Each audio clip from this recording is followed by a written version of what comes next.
बिरिया रोड में खबर ईंदा हलो तो बिरिया रोड के रहवासी एजुकेशन क्लार्क मोहम्मद इब्राहिम कलोड़ो की फरियाद ते बिरिया रोड थाने ते व्याजी ऐं संदसि पुट खिलाफ केस दाख़िल कयो वियो आहे। बिरिया रोड पुलिस व्याजी के पुट समेत गिरफ्तार करे वरतो वियो। उन मौके ते फरियादी मुतासिर मोहम्मद इब्राहिम कलोड़ो ॿुधायो त गुला रसूल गाइचो खां धीअ जे इलाज लाइ 2 साल अॻु 2021 में व्याज ते 1.5 लख वरतो हो, जंहिं बाद इन महिल ताईं व्याज जे हिसाब सां 4 लख ॾेई चुको आहियां। पोइ बि व्याजी जान नथो छॾे। व्याजी पंहिंजे पुट लियाकत गाइचो सां गॾु रोज़ मुंहुं मिसकीन खे धमकियूं ॾींदे चयो त पैसा ॾे न त तोखे कूड़नि केसनि में फासाईंदासीं। हिन वधीक चयो त व्याजी मां जान छॾाए इंसाफ़ फराहम कयो वञे, जॾहिं त ॿिए पासे बिरिया road SHO Rana Jamshed media खे ॿुधायो त SSP नौशरो फिरोज जे हुकम ते व्याजनि खिलाफ़ कार्रवाइयूं शुरू कयूं आहिनि। व्याजी गुला रसूल खे पुट समेत गिरफ्तार कयो वियो। इल्ज़ाम हेठि आयल व्याजी अक्सर गरीब मजबूर माण्हुनि खे व्याज ते पैसा ॾींदो हो। वधीक जांच करे केस अदालत में पेश कयो वेंदो।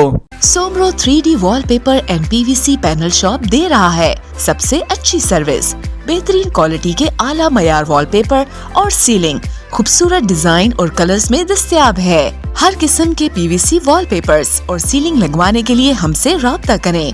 हैदराबाद, कासिमाबाद, लतीफाबाद, जामशोरो, मीरपुर खास और सिंध के मुख्तलिफ शहरों में सर्विस मौजूद है। Soomro 3D wallpaper and PVC panel. राब्ता नंबर रंजन अली सोमरो 0333 370 2516, व्हाट्सएप 0333 370 7886।